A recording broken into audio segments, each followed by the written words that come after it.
अच्छा।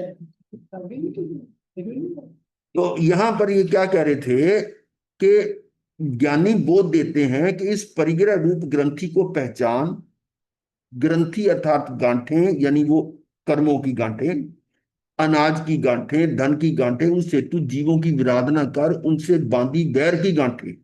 और इस गांठ को इस जो जो कर्मों का गांठा आ रही है, इसको प्रज्ञा अर्थात विशिष्ट ज्ञान विवेक बुद्धि केवली की वाणी से हुए आत्मज्ञान मति ज्ञान या अभिनिबोधि ज्ञान से जानकर प्रत्यक्षान प्रज्ञा से आज ही अविलंब तोड़ दे। आचार्य सूत्रकार कहते हैं ये अपरिमित परिग्रह क्यों है।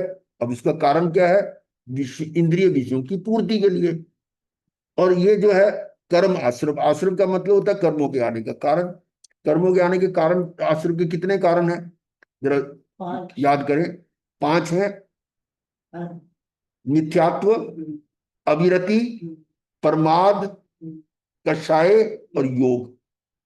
ठीक है, ये 5 है। उनमें ये विषयों की पूर्ति किसमें आएगा? ये प्रमाद है ना बीच में, क्या? मिथ्यात्व, अविरति, प्रमाद, ये बीच में आ रहा है ये प्रमाद। प्रमाद के कितने भेद हैं? मद, विषय, कषाय है, विकथा और निद्रा, ये 5 है ना। तो ये प्रमाद में आगे सारे किसी भी तरह समझ लें। यानी ये विषय जो है वो कर्मों के आने का रास्ता है, इसलिए कर्म आश्रम है और कर्म बंध है। इसलिए इन विषयों के विष का वमन कर दे, इंद्रियों पर अंकुश लगा, नियंत्रण निग्रह कंट्रोल, निग्रह और भी कंट्रोल कर, संयम करके संयम में विचरण कर। एकमात्र मनुष्य भव ही है जिसमें चतुर्गति रूप संसार समुद्र को तिरकर पार किया जा सकता है। ये उन्मज्जन शब्द जो आया था उसकी व्याख्या है। तो इन विषयों की पूर्ति में ही समस्त आरंभ सरंभ समारंभ, आरंभ सरंभ और समारंभ 3 है। ये तो ये महारंभ का तो नहीं है क्या? नहीं नहीं, समारंभ 3 ही। इसमें आरंभ का तो मतलब है जिसमें हिंसा शुरू हो गई, उससे पहले तो सरंभ होता है, मतलब मन के अंदर भाव आए। और फिर समारंभ उसके लिए कुछ साधन इकट्ठे करता है हिंसा करने के लिए। और आरंभ का मतलब तुझे हिंसा शुरुआत कर दी। ऐसे तीनों को मिला के आरंभ सरंभ समारंभ। और उन्हीं में असंख्य अनंत जीवों की हिंसा विराधना का पाप मत कर, ये बोध दिया जा रहा है। अब आगे आ रहा है, आगमों में 13 प्रकार के अभ्यंतर परिग्रह कहे। अब अभ्यंतर परिग्रह और आंतरिक परिग्रह क्या है? ये पहले कई बार हम चर्चा हो चुकी है, उसमें 25 बोध में भी आया था कि परिग्रह क्या है। द्रव्य प्रति मतलब बाहर का परिग्रह भी है और अंदर का भी। अंदर का मतलब जो अभ्यंतर है। बाहर का परिग्रह तो आप जानते हो, प्रतिक्रमण जो करते हैं उसमें 9 प्रकार का परिग्रह आता है, याद होगा।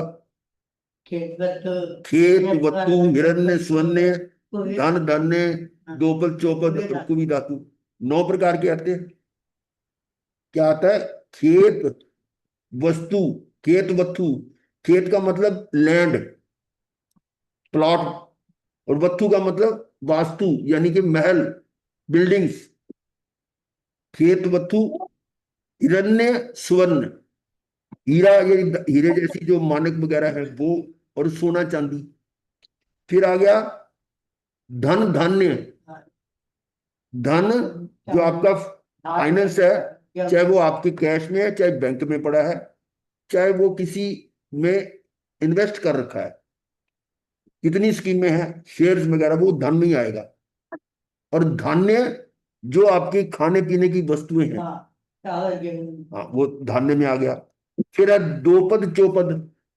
अब पुराने जमाने में 2 पैर वाले तो होते दास दासियां, और चौपद होते थे चौपाए यानी कि जानवर, जैसे गाय बैल हाथी घोड़े, ये सब इस तरह के होंगे।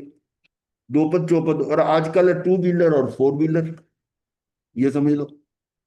और फिर है कुवई, कुवई धातु, यानी इन सब चीजों के अलावा घर में आपका जो जो कुछ भी है, फर्नीचर है, इलेक्ट्रिकल गैजेट्स हैं, इलेक्ट्रॉनिक सिस्टम्स है, डेकोरेशन पीसेस हैं, फोटोज हैं, या और जो भी सामान है, बर्तन वगैरह है, और कपड़े वगैरह, सब सब चीजें इसमें कुवई में शामिल हो जाती है। तो इस प्रकार से ये 9 प्रकार का तो यह बाह्य। अब यहां पर आ रहा है 13 प्रकार का अभ्यंतर परिग्रह। ये क्या है? 13 नहीं, ये गलत ये इसमें मिस्टेक है, 13 नहीं 14 ही है। वो क्या है? ये अभ्यंतर परिग्रह में सबसे पहला है, मिथ्यात्व 9 प्रकार के, 9 कषाय और 4 कषाय। हाँ, मिथ्यात्व पहला है। मिथ्यात्व के कारण ही चारों कषाय आ जाते हैं, यानी सबसे प्रमुख तो मिथ्यात्व है। ये मिथ्या मान्यता के अनादि से विविध रूपों में जुड़ा संगी, ये शरीर मैं हूं। मिथ्या मानते यही है, शरीर को अपना माना है, मैं हूं, मेरा है, ये परिजन धन वैभव मेरा है, मैं इनका हूं, ये मेरे हैं, इनके लिए कार्य करना, इनका पालन पोषण करना दायित्व है, कर्तव्य है, धर्म है। ये कर्तापना जो हमारा अनादि से चला आ रहा है, जो समय सार में आप सुन रहे हैं और सुबह के भी प्रवचन में आ रहा है, ये तो ये कर्तापना, ये अपना कर्तव्य मान रखा है। हम सोच रहे हैं कि मैं कर रहा हूं, पर आपने सुबह वाले इसमें जो 10 बजे वाली क्लास में बहुत बढ़िया उसका एक्सप्लेनेशन आया था कि हर द्रव्य अपने आप में इंडिपेंडेंट है। कोई द्रव्य दूसरे से कोई संबंध नहीं है, स्वतंत्र है। अब वहां पर एक बड़ी अच्छी तरह से उन्होंने एक्सप्लेन किया, मेरे को बड़ा अच्छा लगा, मैथमेटिकल प्रूव किया उसने। कैसे किया? कि हर द्रव्य का अपना वस्तुत्व गुण है। वस्तुत्व गुण यानी उसका अपना प्रयोजन कार्य है, कि ये कार्य उसका है। जो जो जैसे धर्मास्ति का है, उसका कार्य है गति में सहायक। ऐसे हर द्रव्य का, हर वस्तु का, अनंत अनंत वस्तुएं हैं, उन सब का अपना अपना वस्तुत्व गुण है कि इसका ये कार्य है। और दूसरी बात, वो कार्य जो है वो निरंतर हो रहा है, हर समय हो रहा है, हर समय हो रहा है ना। तो हर वस्तु में, हर द्रव्य में, हर समय उसका कार्य अपना वो कर रहा है, खाली तो नहीं है ना। खाली क्यों नहीं है? क्योंकि निरंतरता है, गैप है ही नहीं। जब वो खाली नहीं है तो दूसरे का काम कैसे कर सकता है? ये बहुत बढ़िया बात लगी। मतलब कितना जबरदस्त तर्क था कि जब तुम्हारे पास फुर्सत ही नहीं है, तुम कोई खाली थोड़े बैठे हो, निठल्ले थोड़ा बैठे हो, तो अपना काम मेरा जो कंटिन्यूस हो रहा है, मैं दूसरे का कैसे कर सकती हूँ? और यही बात हम सभी जीवों के साथ कर सकते हैं। परमात्मा है, सिद्ध परमात्मा, हे सिद्ध परमात्मा, हे तीर्थंकर परमात्मा, हे अरिहंत परमात्मा, वो खाली बैठा हुआ है। बताओ, वही थ्योरम वहां लगाओ ना, कि वो जो है उस वह आत्मा में अपना कार्य कर रहा है ना। क्या कार्य कर रहे? जानना, मात्र जानना। हर समय हो रहा है, किसी समय ऐसा कि उसके जानना बंद कर दे, तो अपने काम को छोड़ेगा तब आपका काम करेगा ना। तो ये चीज वहां भी लागू होती है कि कोई किसी का कुछ नहीं कर सकता। आपने वैसे ये भ्रम पाल रखा है कि वो मेरा कुछ कर देगा, अरिहंत परमात्मा मेरे को ये कर दे, मेरे को वो कर दे। कितनी भ्रम पाल रखा है। कोई किसी का कोई कर ही नहीं सकता। ये बिल्कुल अच्छी तरह समझ आ गई जिन्होंने ये समय सार जाना सुना है। मेरे ख्याल अब कोई शंका नहीं है, क्योंकि अभी बिल्कुल लास्ट पे आ रहे हैं हम, विशुद्ध सर्व विशुद्ध ज्ञान अधिकार में। और इतना सुंदर लगा, वो बहुत बढ़िया तर्क था कि वो किसी का कार्य कर ही नहीं सकता। और हमने बना रखा कि मैं उसका कर रहा हूं या वो मेरा कर रहा है। ना तो तू उसका कर सकता, ना तेरा वो कर सकता है। किसी को कुछ कर ही नहीं सकता। मैंने उसको उसको मरने मरते से बचा दिया, मैंने उसको जिंदा कर दिया सारा। तो अब ये था कि ये जो है ना, क्या मिथ्या धारणा थी कि ये सब जो मेरे से जुड़े मेरे हैं, और मैं इनका हूं, ये मेरे हैं, इनके लिए मेरे को कार्य करना, इनका पालन पोषण करना दायित्व है। अपने पर मान लिया कि मैं इसका कर रहा हूं। कर्तव्य, यही तो मूर्खता है। यही मूर्खता है कि कर्तव्य है, धर्म है, इंद्रिय विषयों में सुख है। क्या मान लिया कि इंद्रिय विषयों में सुख है, सुख मिलता है इंद्रियों में। अरे इंद्रियां अलग द्रव्य है और मैं अलग हूं, मैं जीव हूं, तो वो मेरे को कैसे सुख दे सकती? इसी प्रमुख अभ्यंतर ग्रंथि से अनंत जन्म मरण के अनंत दुखों में ले जाने वाला, इसी प्रमुख अभ्यंतर ग्रंथि, ये अभ्यंतर ग्रंथि है, ये मेरा मिथ्यात्व है कि मैं किसी का कर सकता हूं या कोई मेरा कर सकता है। और ये बात हमारे को समझ में नहीं आती जब भगवान महावीर का ये मूल सिद्धांत है। क्या कहा उन्होंने कि तुम्हारे, यानी साक्षात तीर्थंकर परमात्मा भगवान महावीर स्वामी कह रहे हैं कि मैं तुम्हारे किसी कर्म को कम अधिक आगे पीछे नहीं कर सकता। क्यों? वो कम अधिक करना किसका काम है? वो तुम्हारा अपना है। तुम्हारे भावों से ही तो कर्म बंद हुए और भावों से ही वो निर्जरित होंगे। तो वो मेरे को मेरा काम कर सकते हैं? वो उन्हें बिल्कुल क्लियर कहा है कि मैं तुम्हारे किसी कर्म को कम अधिक आगे पीछे नहीं कर सकता।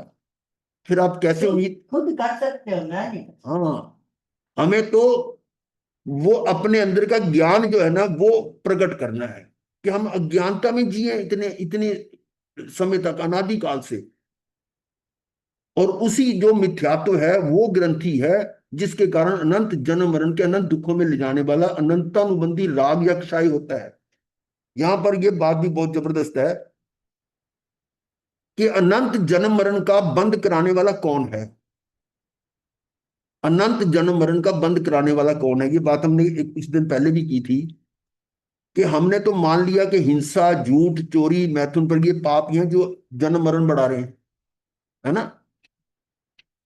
लेकिन जो ये पाप नहीं कर रहे उनका जन्म मरण क्यों बढ़ रहा है? ऐसा है ना, अंदर में। अरे नहीं नहीं नहीं, मैं जो कह रहा हूं, जो ना हिंसा कर रहे हैं, ना झूठ बोल रहे हैं, ना हिंसा, ना झूठ, ना चोरी, ना मैथुन, ना परिग्रह, पांचों में से कोई पाप नहीं कर रहे, अच्छा। और फिर भी उनका जन्म मरण अनंत हो रहे हैं। क्यों हो रहे हैं? किसके? भूल गए? मैंने बताया था। मुझे मैं माया के शरीर कारण, हूँ, हाँ, मैं शरीर हूँ। माया के कारण मैं शरीर हूँ। नहीं मैं नहीं नहीं शरीर नहीं हूँ, नहीं, वो कौन से जीव हैं जो ये पांचों पाप नहीं करते? निगोद के स्थावर यस, निगोद के यस, केंद्रीय एक स्थावर हाँ, जीव। इंद्रिय एक निगोद केंद्रीय के। जीव जो निगोद के जीव है, बताओ कहाँ निगोद के, हिंसा कर रहे हैं वो? हाँ जी हाँ जी। हिंसा तो नहीं कर रहे हैं, झूठ नहीं बोल नहीं रहे हैं, वो नहीं जी। मुंह ही नहीं है, झूठ कहाँ बोलेंगे? हाँ हाँ जी हाँ चोरी जी। कर रहे हैं, नहीं जी। कर ही नहीं सकते। और कोई मैथुन सेवन नहीं कर सकते, परिग्रह नहीं रख सकते हैं, नहीं रख सकते। तो सकते, हाँ। पांचों पाप नहीं कर रहे, फिर अनंत जन्म मरण का कारण क्या है? फिर माया फिर है गुरु कहाँ? जी, माया कि मैं मैं शरीर हूँ, वो अपना समझ लेते हैं ना। हाँ, बस यही यही तो मैं इसको हाईलाइट करना चाह रहा था कि ये पहले किया हुआ फिर भूल जाते हैं ना। मैं शरीर, ये हाँ जो जी हाँ जी अभ्यंतर ग्रंथि है मिथ्यात्व, मेरी मिथ्या मान्यता हाँ जी, मैं कि मैं समझ शरीर हूं, हाँ मैं जी हाँ जी। मैं मेरा ये जो बिल्कुल मिथ्यात्व है ना, स्वतंत्र ये माता जी जवाब मिथ्यात्व, दे रहे हैं गुरु अब जी। सुनो सुनो, ये हाँ जी मिथ्यात्व ही अनंत जन्म मरण का कारण है। हाँ जी हाँ जी। वो पाप अनंत जन्म मरण का कारण नहीं, वो तो कुछ भी नहीं है। और वो भी बताया था कि वो पाप जो वो द्रव्य हिंसा हो रही है, वो भी तब होती है जब मेरी भाव हिंसा हो। तो भाव हिंसा कब होगी? मेरी मिथ्यात्व के कारण। जब मेरे में भाव हिंसा होती है कि मैं ज्ञान से अज्ञान में चला गया, तो मिथ्यात्व के कारण ही हुआ ना। भाव हिंसा हुए बिना द्रव्य हिंसा हो नहीं सकती, जिसका मूल कारण तो यही हुआ, मिथ्यात्व। ये है। इसी प्रमुख अभ्यंतर ग्रंथि से अनंत जन्म मरण के अनंत दुखों में ले जाने वाला अनंतानुबंधी राग या कषाय होता है। इसको अनंतानुबंधी कषाय कहा है। कषाय का मतलब यहां है कष जमा आय, संसार। जो संसार को बढ़ा रहा है। इस मिथ्यात्व से अनंतानुबंधी क्रोध, मान, माया और लोभ होता है। ये जो मिथ्यात्व है उसके कारण हो रहा है ये अनंतानुबंधी क्रोध, मान, माया। इसका मतलब जो मेन है परिग्रह तो ये है, मिथ्यात्व सबसे बड़ा। और इसी के अनुरूप इनमें सहयोगी, इनके जैसे नौ नौ नौ कचाई होते हैं। ये नौ नौ दो बार लिखा हुआ है। पहले नौ का मतलब 9, और दूसरा नौ कषाय का अर्थ ये मैंने पहले कई बार बताया है इस नो का विशेष अर्थ है। क्या है? ये एग्जाम्पल देके बताया था कि भगवान से पूछा गया कि इन देवों को संयत कह सकते हैं? भगवान ने कहा नहीं, क्यों? संयत है ही नहीं, संयम उनके पास है ही नहीं देवों में। और इनको असंयत कहें क्या? फिर कहा नहीं, असंयत भी नहीं कह सकते। क्यों नहीं कह सकते भाई? क्योंकि असंयत कहना अशिष्ट है, यानी वो, इसको क्या बोलेंगे, यानी कि किसी को मान लो एक तरह की गाली है, तेरे को तू संयम में नहीं है, तू मतलब ऐसे ही है। तो असंयत कहना उनका निरादर होना है, यानी इसको अशिष्ट कहते हैं, इसलिए वो भी नहीं कह सकते। और संजिता संजिता भी नहीं कह सकते। तो पूछा कि फिर करें कहें क्या उनको? तो उसके लिए उन्होंने शब्द दिया कि इनको नो संयत कहते हैं। नो सही है। नो संयत, नो संयत। तो इस प्रकार से ये चार, ये एक तो मिथ्यात्व था, और चार ये मिल गए साथ में, क्रोध मान माया लोभ, पांच हो गए। और इनके साथ नौ ये है, नौ कषाय। ये नौ इसके जमा करेंगे, 5 और 9 कितने हुए? 14। ये जहां 14। 13 जो गलती से लिखा हुआ है। तो ये 9 कषाय कौन कौन से हैं? हास्य, रति, अरति, भय, शोक, जुगुप्सा, जुगुप्सा। स्त्री वेद, पुरुष वेद, नपुंसक वेद। ये इस तरह से 9 9 कषाय। तो हास्य क्या है? निरर्थक, अन्य को दुखी कर, दुखी देख, विस्मय कारक हास्य। हंसी मतलब व्यंग कह सकते हैं, यानी किसी अन्य को दुखी कर, उसको दुखी किया फिर हंस रहे हैं। और किसी को गिरता हुआ देख रहे हैं, हंस रहा है, "हा, हा, गिर गया है।" और दुखी देखकर, ये सारा उस इस प्रकार की हंसी जो है वो भी नो कषाय है। यानी इसको कषाय भी कह सकते, कषाय भी नहीं कह सकते, और नो नहीं कषाय भी नहीं कह सकते, इसलिए इसको नो कषाय कहा। हास्य फिर है रति। रति किसको कहते हैं? जो चीज आपको पसंद है, मनोज्ञ है, उसके प्रति आसक्ति होना रति है। और जो आपको पसंद नहीं है, उसके प्रति घृणा होना, ये अरति है। दोनों का मतलब समझ गए, रति और अरति। तो ये था, पहला तो हास्य है, दूसरा है मनोज्ञ अमनोज्ञ इंद्रिय विषयों पूर्ति होने पर उनमें रति, आसक्त रस और गृद्धता। उसमें कोई चीज आपको मतलब अच्छी लगी है खाने में, तो आपको मन करता है और आ जाए, और मैं ले लूं, और कुछ ले लूं। ऐसे खाने में, पीने में, पहनने में, जिस तरह से भी है, आपके अनुसार है, आपके लिए मनोज्ञ है, तो उसके प्रति आसक्ति या रस या गृद्धता होना, ये भी दोष है। और फिर है घृणा भी तृष्णा रूप आरती, कि जो चीज आपको अच्छी नहीं लगती उसके प्रति है, छोड़ो इसको, भगाओ इसको, निकालो यहां से। ये आ कैसे गया यहां पर? कोई चीज आपको पसंद नहीं है, उसमें फटाफट निकालोगे, घर से बाहर निकाल दोगे। तो चीज नहीं अच्छी लगती, जो अच्छी लगती है उसको करोगे। और दे दो। हाँ, इस लोक में मुझे अन्य मनुष्य, अन्य त्रियंच दुखी ना कर दे, अपयश ना हो जाए, परलोक में मेरा क्या होगा, अचानक कुछ दुर्घटना, अंग भंग ना हो जाए, मेरी आजीविका ना घट जाए, ना चली जाए, कहीं मैं मर ना जाऊं, ऐसा भय। ये 7 प्रकार के भय है, 7 प्रकार के भय। वो उसे आ गया ये भय, भय नाम का 9 कषाय। कौन कौन से भय हैं? इहलोक भय, परलोक भय।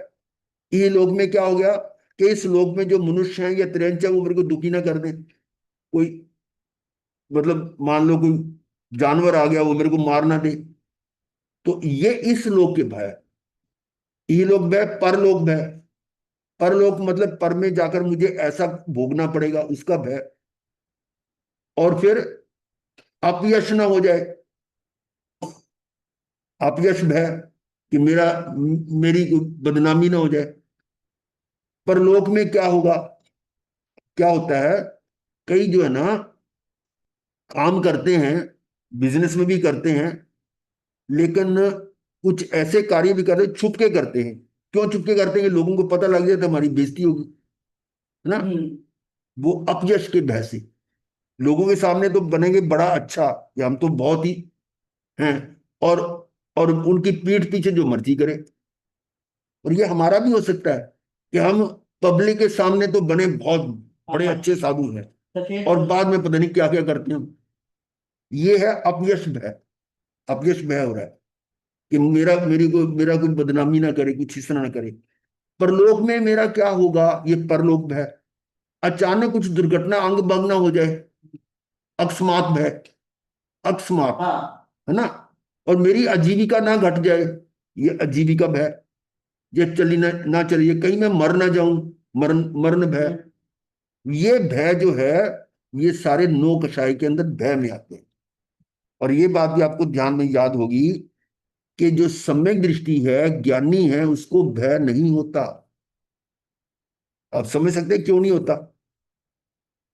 क्यों नहीं होता? अब एक एक को थोड़ा समझ ले, थोड़ा इसके साथ, कि उसको इस लोक का भय नहीं है, इह लोक भय नहीं है। क्यों नहीं है? वो ज्ञानी जानता है कि पर द्रव्य मेरा कुछ कर नहीं सकता। मेरे कर्म का उदय है, वो निमित्त बन के आ सकता है, पर मेरे कर्म के उदय के अनुसार आता है। वो अदरवाइज मेरा कुछ नहीं कर सकता। इस लोक का भय नहीं है। वो कौन था, दृढ़ धर्मी, मैं नाम भूल जाता हूँ, जो समुद्र में था ना। समुद्र नहीं नहीं पार। नहीं नहीं, समुद्र पाल नहीं। अर्नक श्रावक। अर्नक अर्नक अर्नक श्रावक था। अर्नक। कई बार ज्यादा भूल जाता हूं। अर्नक श्रावक जो है ना, वो उसको दृढ़ विश्वास, दृढ़ था यानी अपने भगवान महावीर पर। और ये सिद्धांत उसके थे, वो इसलिए उसको भय नहीं था कि यदि मेरा साता वेदनी कर्म उदय में है तो मेरे को कोई दुख नहीं दे सकता। और यदि मेरा असाता का उदय आया है, पाप का उदय है, तो मुझे कोई बचा नहीं सकता। तो डरूं क्यों? ये है इह लोक भय और परलोक भय। परलोक में क्या है कि मेरा जो जिस तरह से कर्म होगा उसका मेरा उसी तरह से मिलेगा, तो वो भय भी नहीं है उसका। अपयश का भय भी नहीं है। वो भी कहेगा मेरे कर्म, ये मेरा जो अपयश हो रहा है वो मेरा थोड़ा हो रहा है, मैं तो आत्मा हूं। और ये जो अपयश कर रहे हैं वो तो शरीर का हो रहा है, इसलिए वो भी भय नहीं होगा। और अचानक दुर्घटना, अंग भंग ना हो जाए, ये भी उसको मालूम है कि हर जो पर्याय है वो क्रमबद्ध है, नियमित है, कि ये जो इनका क्रम में बदल नहीं सकता। ज्ञानी जानते हैं, केवली तो जानते हैं कि इसके आगे क्या होना है, क्या होना। तो अकस्मात तो कुछ होता ही नहीं, क्योंकि हर चीज पहले से प्लान्ड है, फिक्स है। कि भी ये द्वारका जो है ना 12 साल के बाद ये जलेगी, तो इसका मतलब वो पर्याय में पड़ा हुआ है। अचानक थोड़ा जली है, अचानक कुछ नहीं होता। ये सारा चीज जो है ना पहले से प्री निश्चित है। फिक्स है। और इसलिए उसको इसका भी भय नहीं है कि जो कुछ है वो होगा। और मेरी आजीविका ना घट जाए, ना चली जाए, ये इस तरह का भी भय नहीं होगा, ज्ञानी को नहीं होगा। और सबसे बड़ा है मरण भय, वो भी नहीं होगा। क्यों? क्यों नहीं होगा? कि मैं मरता तो हुई नहीं, मैं तो मरण धर्मा हुई नहीं, मैं तो अपने जीवत्व के कारण जीवित हूं, अपने द्रव्य प्राणों से जीवित हूं। ये भाव जो सॉरी भाव प्राणों से जीवित हूं। द्रव्य प्राण तो कई बार आए, कई बार गए।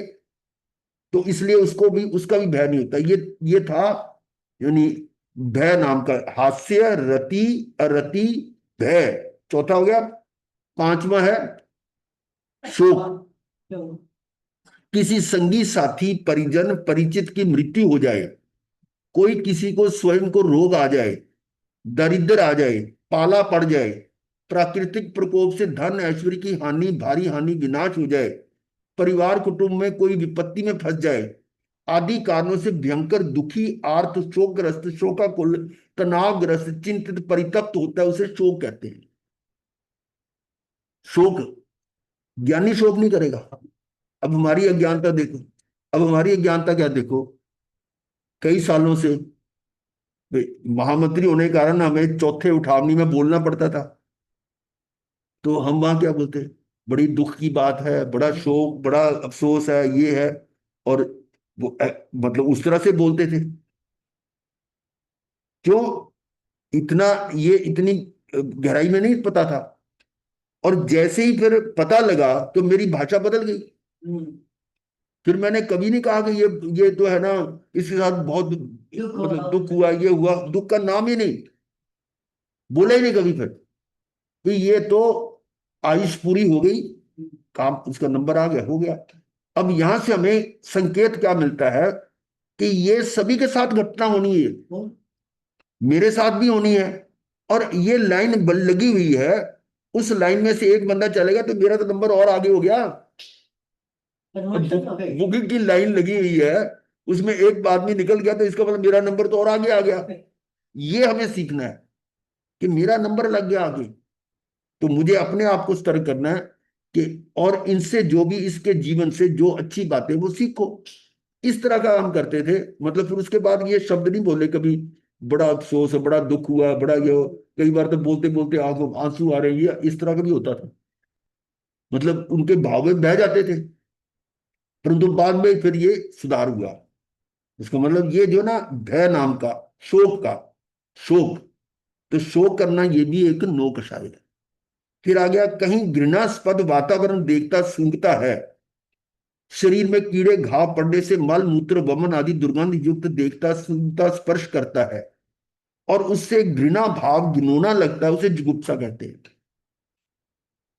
ये क्या होता है कि जो चीज आपको अच्छी नहीं लगती है उसको देखकर आपके मन में वो उससे गलत बात। घृणा, गलत नहीं, घृणा होती है। मान लो कोई कुष्ठ रोगी है, उसको देखो आप कैसे ऐसे मुंह मिचकाते हैं। और तो छोड़ो, आप अपने ही द्वारा त्यागा गया मल मूत्र उससे भी जुगुप्सा कर रहे हो। हाँ, करते हैं कि नहीं?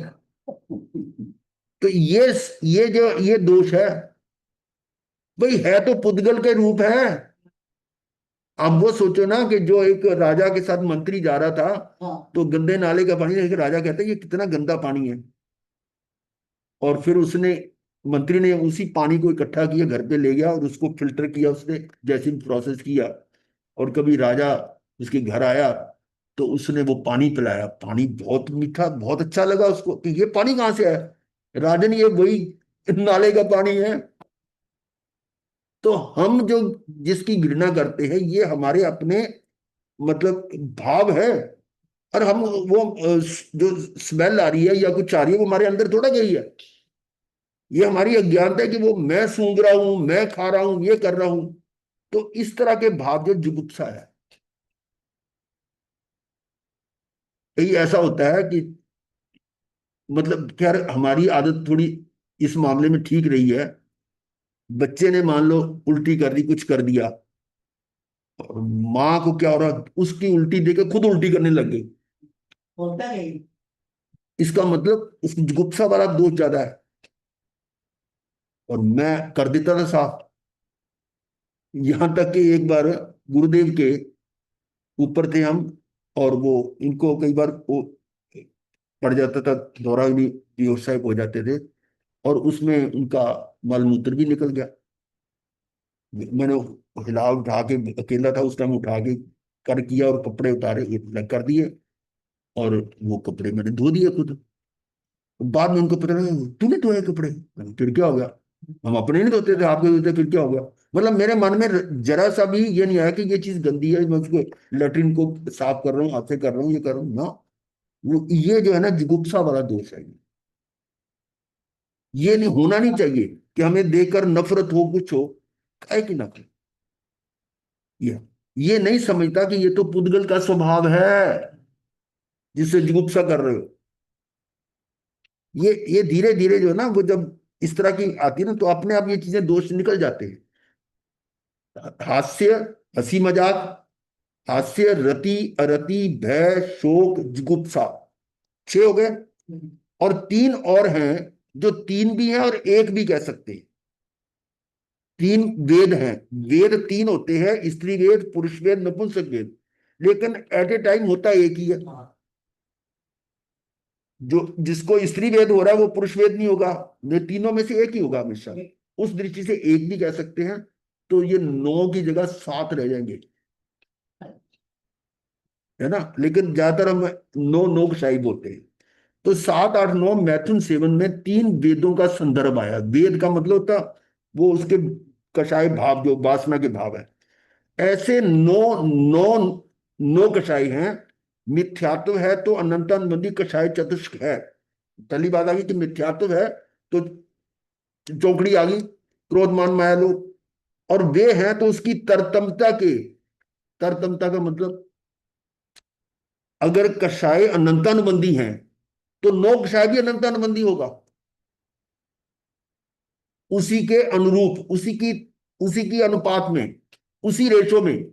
अगर अनंतानुबंधी की जगह ये कम है तो वो भी कम हो जाएगा। इसको कहते हैं उसकी तरतमता। वे हैं तो उसी तरतमता के, उसी इंटेंसिटी के। हास्य रति रति भय शोक जुगुप्सा, पुरुष वेद स्त्री वेद नपुंसक वेद, नौ नौ कषाय होते हैं। ठीक है। ऐसे 1+4+9, अब यहां गलती वही हुई है, 1 और 4 5 और 9 14, 13 लिख दिए। गुरुदेव के उस समय सोचने में ऐसा आ गया होगा, 13 14 की जगह 13 कर दिए। ये होता है। एक बार मेरे साथ हुआ, मैं शायद प्री इंजीनियरिंग में था, तो एक मैथमेटिक्स का वो आ रहा था, कोई प्रॉब्लम सॉल्व हो रही थी। तो उसमें आंसर मेरे को याद था पर वो आंसर मिल नहीं रहा। मैं उसी में लगा रहा कि इसको कैसे ठीक करूं। और एक बार दिमाग में वाइंड अप हो गया 12×5 = 70, 12×5 = 70। वो मैं कैलकुलेशन उसी हिसाब से करे जा रहा हूं, तो उत्तर कहां से मिलता। उसने मेरा टाइम काफी बर्बाद किया। तो ये होता है कई बार जो ना दिमाग में भीड़ हो जाता है, वो वही वही चलता है। वो आज ही मेरे को याद है, देखो मैंने वहां उस टाइम दिमाग को क्या हुआ, 12×5 = 70। जो 14×17, 12 अटक गया वहीं पर। तो इस तरह से ये 14 अभ्यंतर परिग्रह सूत्रकारों ने कहे हैं, इनमें सह संबंध है। सह संबंध का मतलब आपस में जुड़े हुए हैं, जिस रेशो से हैं वो सारे उसी हिसाब से होंगे। प्रथम उग्र है तो 4 भी उग्र होंगे, है ना, अनंतानुबंधी, वो भी अनंतानुबंधी। और वैसे ही वो 9 भी उग्र होंगे। ये अगर उग्र है तो वो भी चारों और 9 भी उग्र होंगे। यदि ये मंद है तो वो भी मंद होंगे। प्रथम मंद है तो सभी मंद होते हैं, पहले पे डिपेंड करता है जो आगे लीडर है। प्रथम नष्ट तो शेष भी शनै शनै या तुरंत नष्ट हो जाते हैं। पहला नष्ट होते बाकी भी नष्ट होंगे। तो इसका मतलब साधक की साधना पर निर्भर करता है कि वो पहले वाले को पकड़े, मिथ्यात्व, वो ही नहीं छूट रहा हमारे से, मिथ्यात्व नहीं छूट रहा, इतना घोर है। अब देखिए ये थे अभ्यंतर। यदि अभ्यंतर परिग्रह भीतर गांठे हैं तो बाहर में भी वे उभर कर आती हैं। अंदर गांठे हैं तो बाहर आएंगी। जैसे भाव कर्म है, भाव हिंसा हो रही है तो द्रव्य हिंसा होगी ना, होगी। ऐसी ये भावों में है, अंदर है तो बाहर भी उसका प्रभाव आएगा। और वे आगमय उपासक दशांग में 9 कहे हैं। ये क्या है, खेत खलियान, खेत वत्थु, वत्थु कहते हैं भवन मकान हाट हवेली बंगला फ्लैट कोठी कार्यालय कारखाना, यानी बिल्डिंग्स। वास्तु, वास्तु शब्द जो है ना, वत्थु का मतलब वास्तु। वास्तु तो समझते हो ना। हाँ हाँ, जब बताते हैं मकान वगैरह तो बस। वास्तु जब मतलब ये बिल्डिंग से रिलेटेड है, ये कैसे बिल्डिंग्स बनेगी। और खेत वत्थु ये हो गया, हीरे पन्ने हिरण्य का, हीरे पन्ने माणिक्य मोती, ये सारे जो ज्यूल्स हैं, इन और इनने इनसे बने विविध आभूषण हो गए। फिर स्वर्ण, सोना चांदी, ये जो रॉयल मेटल्स कहते हैं इनको, रॉयल मेटल्स। हाँ क्यों कहते हैं रॉयल मेटल्स, रॉयल मेटल्स क्यों कहते हैं। ये सोना चांदी प्लेटिनम, हाँ। ये सारे रॉयल मेटल्स कहलाती हैं। क्योंकि कारण है, अमीरों के पहनने के होते हैं इसलिए रॉयल नहीं कहते नहीं होंगे। नहीं, हम तो साइंस वाली बात कर रहे हैं, केमिस्ट्री के हिसाब से करो। ये ऐसी मेटल्स हैं जिन पर छोटे मोटे किसी एसिड का भी असर नहीं होता। लोहा पड़ा पड़ा जंग लग जाएगा और तेजाब डाल दो तो वो गल जाएगा, लेकिन इन मेटल्स पर किसी भी तेजाब का असर नहीं होता। सोना है, उस पर आप नाइट्रिक एसिड डाल दो कुछ नहीं होगा, सल्फ्यूरिक एसिड डाल दो नहीं होगा, हाइड्रोलिक एसिड डाल दो नहीं होगा, हाइड्रोक्लोरिक, किसी एसिड का असर नहीं होता। तो इस तरह से इन मेटल्स को रॉयल मेटल्स कहा। परंतु एक केमिकल है जो सोने को भी गला देता है, मालूम है? वो जो बात चिड़िया साफ करने आते हैं ना, वो तो ऐसे वो भेज देते हैं। वो है, उसको बोलते थे हम aqua regia. Aqua regia, regia मतलब रॉयल, रॉयल वाटर। क्या है वो नाइट्रिक एसिड और हाइड्रोक्लोरिक एसिड, नमक और गंधक, नमक का और सोने का तेजाब जो है ना 1:3 की रेशो में मिलाकर वो बनाया जाता है, उसमें सोना घुल जाता है, लेकिन और किसी में नहीं होता, और किसी तेजाब का असर नहीं होता, किसी और केमिकल का असर नहीं होता इन मेटल्स पर, इसलिए इसको रॉयल मेटल्स कहा। सोना चांदी के उनसे बने हुए विविध आभूषण, अलंकार, विविध विचित्र चित्र, साज सज्जा सामग्री, बर्तन आदि, ये सारे आगे, यानी हिरण्य स्वर्ण आ गया। चालू राजकीय मुद्रा वाला सोने चांदी आदि के सिक्के, वो भी ये आ गया धन। पुराने लोगों के घरों में क्या होता है, वो चांदी के सिक्के पुराने पड़े होंगे, और वो पाउंड भी पड़े होंगे पुराने, जिसमें वो जॉर्ज, उसकी फोटो बनी हुई थी। उसके फोटो। एक आध तो मिल जाएगा, हर घर में मिल जाता है, ये सबने रखे हुए, और खास करके दिवाली पे निकालते हैं हम वो। तो वो क्या है तो सोने के चांदी के सिक्के भी होते हैं, और उनकी वैल्यू कितनी अब बढ़ गई है। ये जो है ना, ये भी धन, धन में आ गया ना। सिक्के में कागजी मुद्रा, ये जो नोट वगैरह है, ये है, ये मुद्रा, ये भी मुद्रा है, धन है। अब फर्क क्या है कि वो जो सोने को प्रेफरेंस क्यों देते हैं, ये नोट तो पता नहीं कब सरकार बदल दे, हाँ या उसको आग लगे, वो नहीं परिवर्तन। हाँ।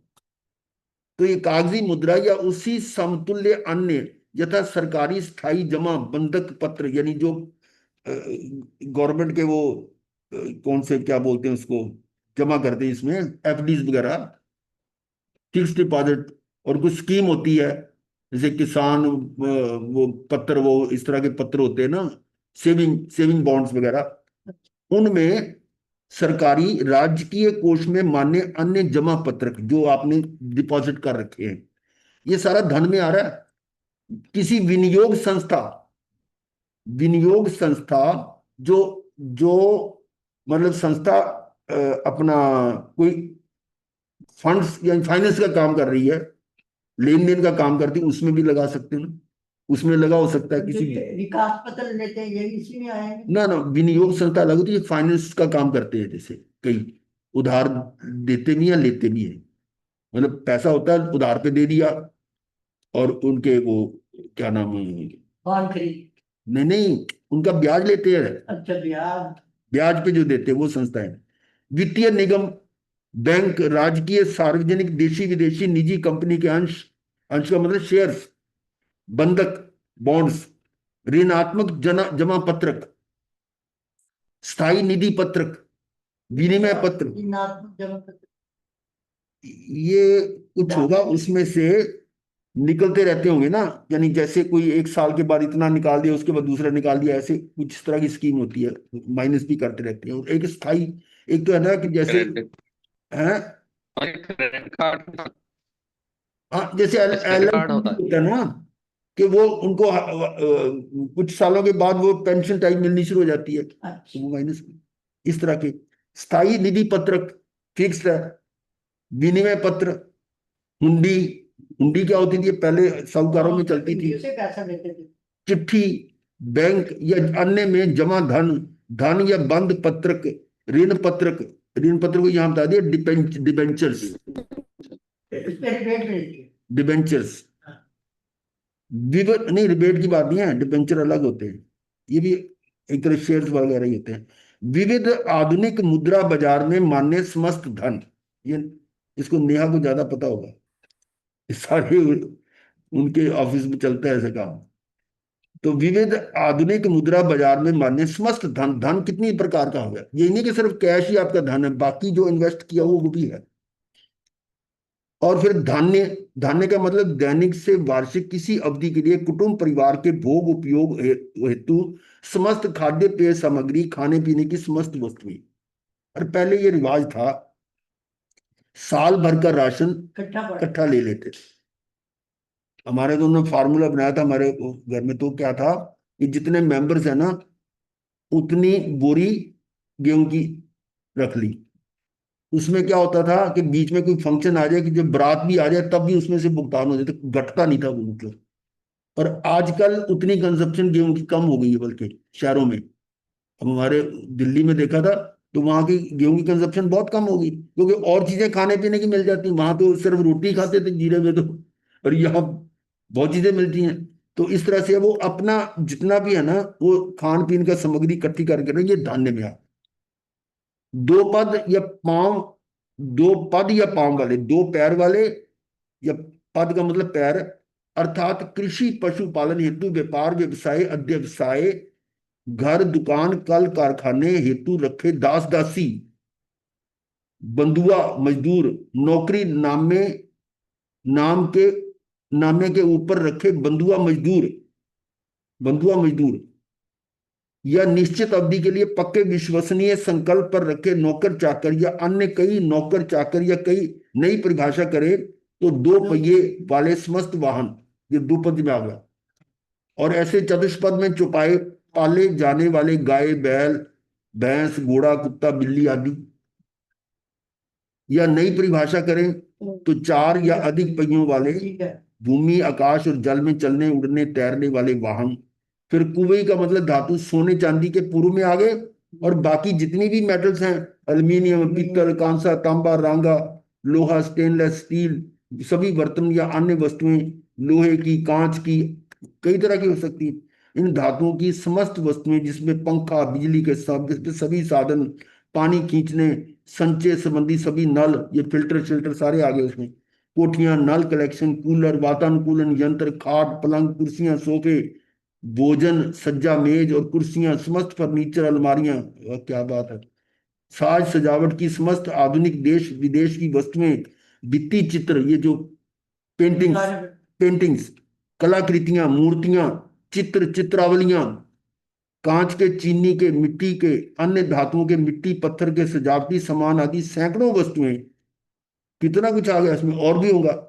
प्लास्टिक के सैकड़ों तरह के बर्तन डिब्बे बाल्टी गर्म रखने के लिए बोतलें थर्मस कांच चीनी मिट्टी के कप प्लेट भोजन डिब्बा टिफिन सिलाई मशीन कपड़े धोने की मशीन फ्रीज गैस गैस चूल्हा भोजन पकाने हेतु विविध यांत्रिक ऊर्जक यंत्र और सामग्रियां गीजर प्रेस बिजली converter battery mobile phone landphone computer net connection recorder TV video recorder laptop tablets pen drive आदि विविध संसार के संचार संप्रेषणीय साधन सुविधाएं असंख्य लेखन साधन सुविधाएं ऐसे इस नोवा कुवी धातु में सब कुछ आ गया।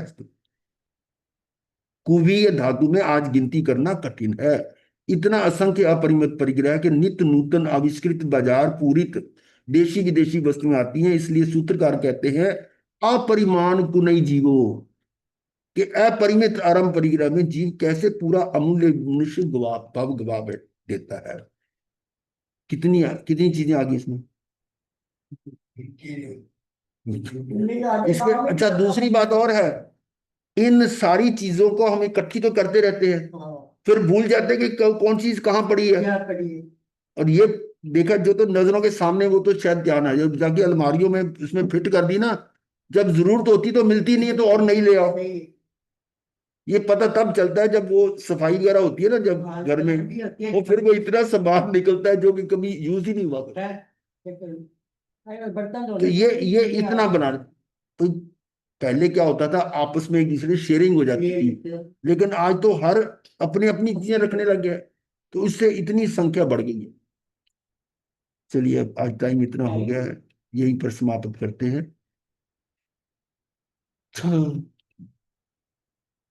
जिया कब तक उलझेगा संसार विकल्पों में, जिया कब तक उलझेगा संसार संसार विकल्पों विकल्पों में में कितने भव कितने भव बीत बीत चुके, चुके, संकल्प संकल्प विकल्पों विकल्पों में में जिया जिया कब कब तक तक उलझेगा। उलझेगा संसार विकल्पों बोलिए बोलिए में। डॉक्टर साहब बोलिए, बोलो आगे की उड़ लाइनें। उड़ कर ये चेतन हाँ गति गति में जाता है, रागों में लिप्त सदा भव भव दुख पाता है, क्षण भर को भी न कभी निज आत्म ध्याता है, बहुत बढ़िया। निज तो न सुहाता है, पर ही मन पाता है, जिया कब तक उलझेगा संसार विकल्पों में, बहुत बढ़िया, बहुत सुंदर। कितने भव बीत चुके, संकल्प विकल्पों में। चलिए आज इतने ही। भजन तो बहुत लंबा है, 2 पेज में है ये। जी। डबल पेज है, याद है इतने तक का है। चलो फिर सीखेंगे। आज आज समय का पता नहीं चला, थोड़ा मैं पहले 2-4 मिनट लेट हो गया था। चलिए, गुरुदेव के आगे से चत्तारी मंगलम, अरिहंता मंगलम, सिद्धा मंगलम, साहू मंगलम, केवली पुनः धमो मंगलम। चत्तारी लघुत्तमा, अरिहंता लघुत्तमा, सिद्धा लघुत्तमा, साहू लघुत्तमा, केवली पुनः धमो लघुत्तमो। चत्तारी शरणम पवज्जामि, अरिहंते शरणम पवज्जामि, सिद्धे शरणम पवज्जामि, साहू शरणम पवज्जामि, केवली पुनः धम्मं शरणम पवज्जामि। 4 मंगलिक 4 उत्तम 4 शरणा और न शरणा कोई, जो भव्य प्राणी आदर से अजर। मथेन वंदना करते, मथे वंदना करते। गुरुदेव। हाँ बढ़िया, मथेन ठीक वंदना है। जी। जानवी मथेन बंदामी। महाराज जी। ठीक है, बहुत अच्छा। मथे बंदामी। चलिए, ओके। अच्छा ये होती। जी आत्म रमणी महाराज जी ठीक है, ऑपरेशन सही होगा उनका। हाँ हाँ, जो जी आता रानी दर्शन दे दो। मथे वंदना महाराज जी, सब महाराज जी को मथे वंदना। मथेन वंदना मारा साहब, महाराज जी। सुख करता है मारा साहब। हाँ जी हाँ जी, ठीक है, मथेन वंदामी ठीक है महाराज जी। इतना, कोई मथेन दिक्कत वंदामी नहीं, महाराज जी। ठीक है। सुख साता है जी। हाँ सब साध्वियों को मथेन वंदामी। हाँ चलिए, मथेन ओके। मथे वंदना।